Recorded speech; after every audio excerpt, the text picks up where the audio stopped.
हाँ जी, तो गाइज़ अस्सलाम वालेकुम। तो गाइज़ आज की इस वीडियो में हम 11वीं प्रॉब्लम करने जा रहे हैं। तो उसके अंदर वो हमें कहता क्या है जी, वो कहता है the charge entering the positive terminal of an element given by the expression is, यानी चार्ज उसने हमें दिया जो कि पॉजिटिव टर्मिनल में एंटर करता है, लिहाजा वो माइनस में ही आएगा। पॉजिटिव टर्मिनल से मुराद होती है वो माइनस से निकल के पॉजिटिव में फ्लो कर रहा है, तो दरमियान में जो भी एलिमेंट लगेगा उसके माइनस के पोल में लगेगा, लिहाजा उससे उसे इशू पेश आएगा। ठीक है, तो लिहाजा फिर ये वैल्यू आती है। चलें, अभी हमारा उससे कोई ताल्लुक़ वास्ता नहीं है, अभी आप उस चीज़ को ज़्यादा माइंड में ना घुमाइएगा, क्योंकि आप जो है अपना मेन कंसेप्ट खो देंगे। आगे देखें, वो कहता है the power delivered to the element, power भी उसने दी हुई है मुझे जी, वो कितनी है जी 2.4 ई की पावर -3t वाट। तो ये मेरे पास उसकी पावर है। आगे वो कहता है कंप्यूट द करंट, करंट को मालूम करो, and voltage across the element, और वोल्टेज मालूम करो, and the energy delivered to the element, और एनर्जी मालूम करो। टाइम कितनी लिमिट उसने दी है, टाइम की उसने ये मुझे लिमिट दी हुई है गाइस। वो कहता है आपने क्या करना है जी, पहले नंबर पे आपने वो करंट को मालूम करना है। तो जैसा कि आप जानते हैं, चले करंट पहले मालूम करते हैं। करंट का फार्मूला आपको पता है कि जब करंट टाइम के डोमेन में होती है तो उसका फार्मूला होता है derivative of charge according to time. तो लिहाजा डायरेक्ट वैल्यू पुट करें डेरिवेटिव ऑफ चार्ज की, तो देखें -12 एक कांस्टेंट रकम है, वो हमेशा डेरिवेटिव से पीछे जाती है, जिसके साथ टी का कोई जिक्र नहीं है, वो रकम पीछे चली जाती है। तो -12 पीछे आ गया।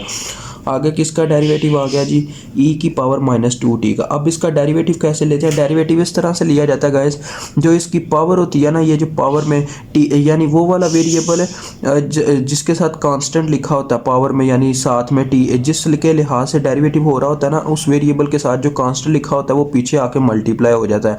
आप इसको इस ज़ुबान में भी समझ सकते हैं। नहीं तो ये होता है, देखें पहले क्या होगा जी, -12 ई की पावर -2t लिखा जाएगा। ठीक है, ये पहले वैसे का वैसे ही डेरिवेटिव में लिखा जाता है। फिर आगे डेरिवेटिव लिया जाता है 2t का, यानी आगे पावर का अलग से लिया जाता है, तो कांस्टेंट पीछे चला जाता है, तो dt ओवर dt 1 हो जाता है। ठीक है, यानी ये 1 नहीं होता है। एक लिहाज से ये मेरा तरीका, वैसे मैं कट करवा के समझाता हूँ, क्योंकि मैं यार आपको ज़्यादा अगर डीप में लेके जाऊँगा ना मैथ की, तो आप यहाँ पे समझ नहीं पाओगे। तो इसके साथ -2 है, देखिए -2 डेरिवेटिव में पीछे मल्टीप्लाई होगी ये पावर, और इंटीग्रेशन में ये डिवाइड करवाएगी। ठीक है, हमेशा ये सीन है। अब -2 इस यहाँ पे लिख लें, और ये मिली में थी, आपको पता है ये चार्ज हमारा मिली में था। टाइम हमारा, इसको ज़रा चेक करने वाली बात है, रुक जा मैं ज़रा चेक करता हूँ। टाइम जी हमारा मिली में है, तो ये मिली में ही आएगी जी, बिल्कुल हमारी करंट मिली में आई है। तो ये मिली में है क्योंकि हमारा देखें चार्ज भी मिली में था, और हमने मिली को भी इस्तेमाल नहीं किया, तो ये करंट मिली एम्पेयर में आने वाली है, चेक कीजिएगा। तो लिहाजा ये कितनी आ जाएगी, देखें 24 बन गया, +24 आ गया, क्योंकि माइनस माइनस प्लस हो गया। तो ये आ गया हमारे पास करंट की वैल्यू। अब दूसरे नंबर पे ये हमारा एक काम हो गया। दूसरे नंबर पे उसने हमें क्या बोला था, उसने बोला था जी आपने मुझे एनर्जी भी मालूम करके देनी है, और उसके साथ साथ आपने वोल्टेज भी फाइंड आउट करके देना है। तो एनर्जी कैसे निकालेंगे गाइस, बात यहाँ पे आती है। काफ़ी सिंपल है एनर्जी को फाइंड आउट करना। वो कैसे कि आपको पता है कि पावर का फार्मूला 3 किस्मों यहाँ पे 2 किस्मों का, वैसे भी कई 4 किस्मों का बन जाता है तकरीबन अगर टोटल किया जाए। तो पावर का फार्मूला होता है डेरिवेटिव ऑफ एनर्जी, इसी के बराबर होता है। तो अगर हमने एनर्जी निकालनी हो, W का मतलब एनर्जी होता है, तो डेरिवेटिव का उलट उधर जाके मल्टीप्लाई होगा, जो कि है इंटीग्रेशन। तो T1 से T2, तो पावर ऑफ T आ गई। ठीक है, मैं ये डायरेक्ट फार्मूला भी लिखवाते हैं कई उस्ताद, लेकिन मेरा तरीका मैं पहले बताता हूँ कैसे आ गया ये। तो अब आप वैल्यूज़ पुट करें और अपना काम शुरू करें। इंटीग्रेशन में भी यही सीन है, जिसका तल्लुक का अंदर है इंटीग्रेशन से, वो अंदर रह जाती है रकम, बाकी कांस्टेंट बाहर आ जाता है। यहाँ पे 2.4 कांस्टेंट है, वो बाहर आ जाएगा। तो अंदर क्या रहेगा जी, टाइम की लिमिट्स पहले लिखें 0 से लेके 100 मिली सेकेंड तक, और अंदर आ गया ई की पावर -3t का इंटीग्रेशन। ठीक हो गया गाइस। अब इंटीग्रेशन में मैंने बोला था जो कांस्टेंट साथ में होता है इस वेरिएबल के, वो बटे में डिवाइड हो जाता है। तो ये ऐसे ही होगा, 2.4 को डिवाइड करवा दिया जाएगा -3 से। आगे लिमिट्स आ जाएंगी, एक दफ़ा इसे वैसे लिखना था, पता ना आपको, और लिमिट्स इस तरह से आ जाएंगी। ये 0.1 बनता है, आप चेक कर लीजिएगा, इसे 1000 से तकसीम करें मिली को ख़त्म करने के लिए, तो ये 0.1 सेकेंड बनता है।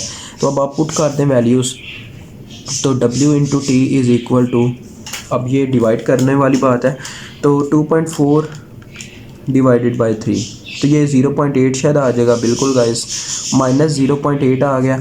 और अंदर हम लिमिट्स पुट करने लगे हैं। देखें e की पावर -3 अपर लिमिट पहले पुट होती है जो कि 0.1 है, उसके बाद माइनस e की पावर लोअर लिमिट फिर पुट होगी। देखें टाइम की जगह जब 0 पुट होगा तो ये टोटली 0 हो जाएगी, तो इसका मतलब 1 होता है, तो 1 इससे बड़ी होती है। अब मैं कैलकुलेटर पे कैलकुलेट करता हूँ। देखें -0.8 ठीक हो गया गाइस।